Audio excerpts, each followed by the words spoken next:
finalmente l'abbiamo trovato per i familiari e quindi ci stringiamo a loro e diamo un abbraccio alla famiglia. È stato il torrente a restituire il corpo di Leopoldo Celegon, cardiologo in pensione, amato e apprezzato come professionista in tutto il Veneto.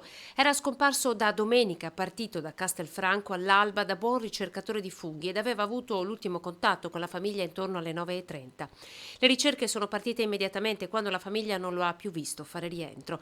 Zaino e bastone sono stati trovati sulle rive del torrente Costeana, poi una maglietta e una bandana. I soccorritori si sono concentrati lungo quel corso d'acqua sui due lati e all'interno fino alla diga d'Aial, completamente svuotata nella giornata di ieri. Alla fine il torrente poi ha rilasciato il corpo perché calando l'acqua ha permesso ai mulinelli di poterlo vedere. 50 metri più in basso dal luogo dove era stato trovato lo zaino, ecco dove è stato visto il corpo questa mattina, intorno alle 11:30. Giorni di ricerche intense in collaborazione con tutte le forze in campo, Vigili del Fuoco, Guardia di Finanza, Carabinieri Forestali, con l'Enel, della quale vogliamo ringraziare perché ci ha permesso di abbassare il livello del lago Daial e fare tutta la verifica a valle, sia coi droni che via terra.